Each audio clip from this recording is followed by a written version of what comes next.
नमस्कार दोस्तों। Petrol diesel के दाम देखें तो आसमान तक छूते जा रहे हैं।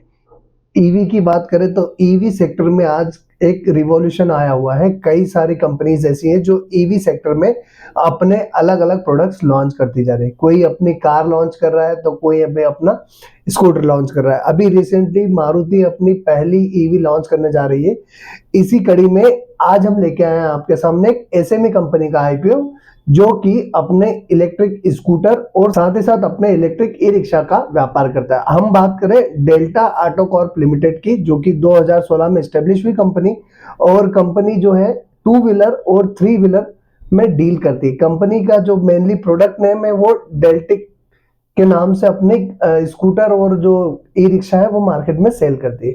कंपनी ने पहली बार 2017 में अपना इलेक्ट्रिक ई रिक्शा लॉन्च किया, जो 150 किलोमीटर से ज्यादा का एवरेज देता है। वहीं अगर हम बात करें तो 2019 में कंपनी ने अपना पहला टू व्हीलर जो है इलेक्ट्रिक टू व्हीलर लॉन्च किया, जो मेन फोकस उसका टू टायर और थ्री टायर सिटीज के ऊपर कंपनी का मेन कंसंट्रेशन था।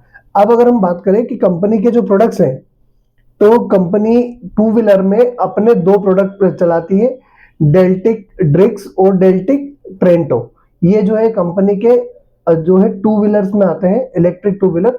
वहीं अगर इलेक्ट्रिक थ्री व्हीलर की बात की जाए, रिक्शा की, ई रिक्शा की, तो कंपनी डेल्टिक स्टार और डेल्टिक वायु नाम से दो प्रोडक्ट वहां पर अपने रन करती है। अब हम बात करें, कंपनी साथ ही साथ जो है लगेज के लिए भी अपना ई रिक्शा मार्केट में उतारा हुआ है, और साथ ही साथ गार्बेज कलेक्शन के लिए भी कंपनी का एक ई रिक्शा है, वो इंडियन मार्केट में आपको दिख जाएगा। इसके साथ ही साथ कंपनी जो है स्पेयर पार्ट्स और सेल करने का भी काम करती है, और साथ ही साथ अपने प्रोडक्ट की एसेसरीज भी कंपनी के आउटलेट पर आपको मिल जाएगी। अब हम अगर कंपनी की स्ट्रेंथ की बात करें तो कंपनी के पास जो है मैनेजमेंट टीम और जो कंपनी के प्रमोटर है वो काफी एक्सपीरियंस है। कंपनी जो है मेनली कस्टमर ओरिएंटेड प्रोडक्ट बनाने में डील करती है, और इन हाउस कंपनी की आर&डी टीम भी है। 300 से ज्यादा डीलर नेटवर्क जो है कंपनी का, वो उसको एक स्ट्रेंथ प्रदान करते हैं। वहीं अगर बात की जाए तो कंपनी का जो फोकस है वो प्रीमियम सेगमेंट पर है। बिजनेस मॉडल की बात की जाए कंपनी, तो अपने 300 से ज्यादा जो डीलर्स है उनके थ्रू कंपनी 25 से ज्यादा राज्यों में और केंद्र शासित प्रदेशों में अपना बिजनेस B2B मॉडल के थ्रू रन करती है।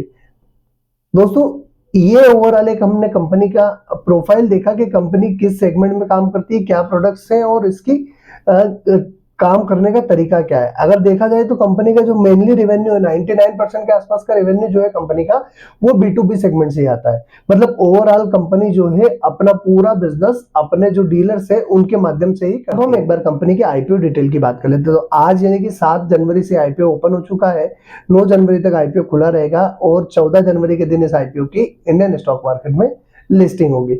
10 रुपए फेस वैल्यू वाला एक शेयर है, 123 रुपए से लेके 130 रुपए का प्राइस बैंड है। 54.60 करोड़ का जो है आईपीओ साइज है, जिसमें से 50.54 करोड़ का जो है फ्रेश इश्यू, बाकी ओएफएस है।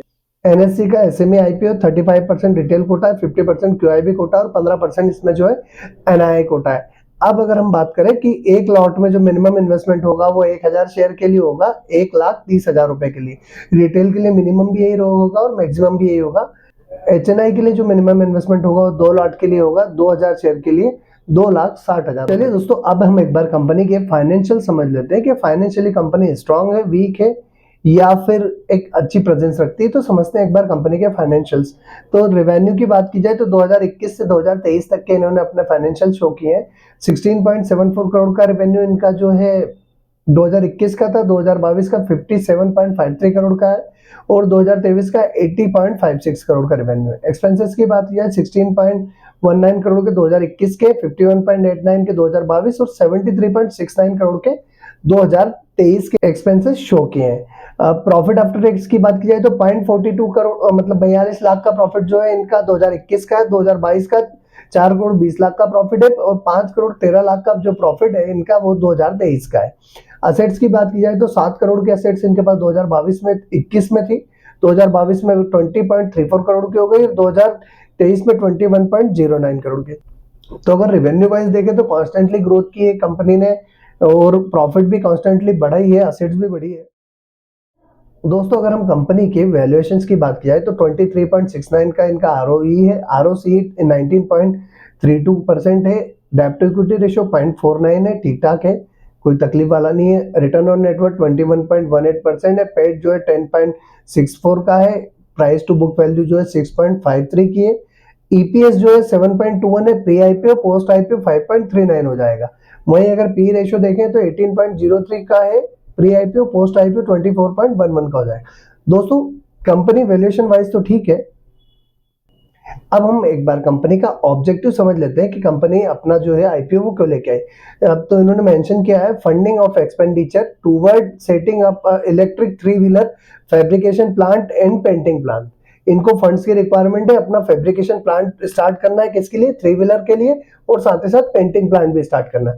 इन्वेस्टमेंट इन new product development, new product development के लिए फंड्स की रिक्वायरमेंट है। फंडिंग ऑफ वर्किंग कैपिटल, जो रेगुलर वर्किंग कैपिटल के लिए फंड्स चाहिए वो है।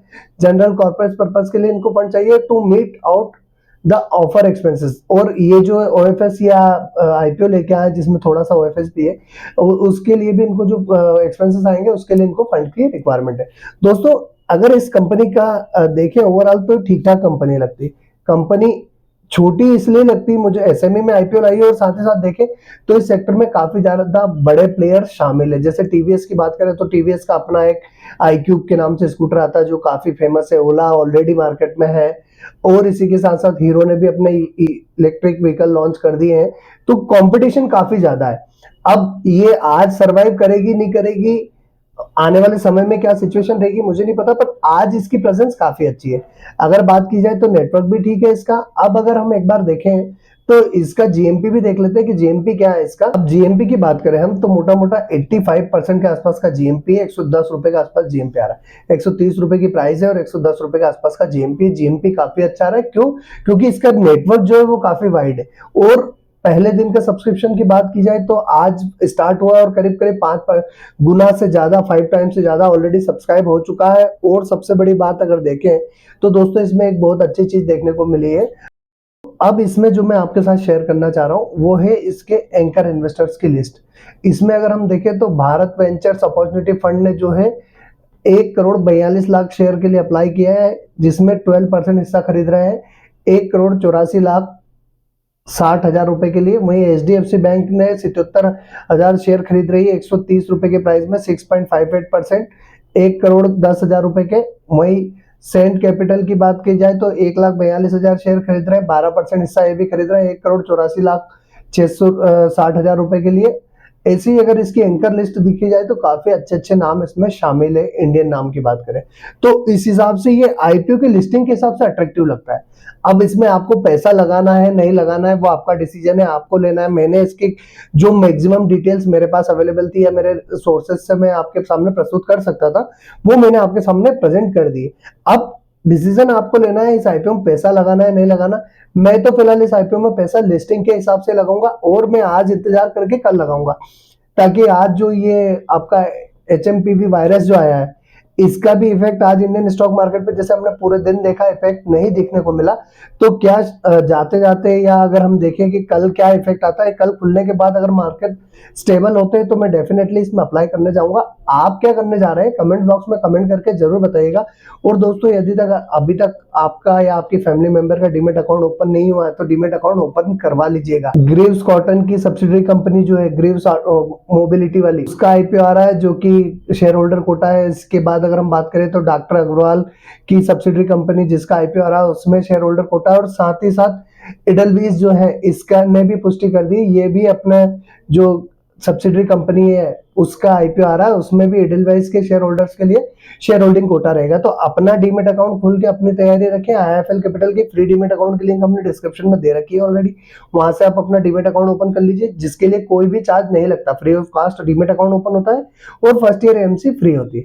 और दोस्तों यदि अगर अभी तक आपने हमें टेलीग्राम, इंस्टाग्राम, ट्विटर और फेसबुक पर ज्वाइन नहीं किया तो ज्वाइन कर लीजिएगा, ताकि लेटेस्ट अपडेट आपको वहां मिलते रहेंगे। और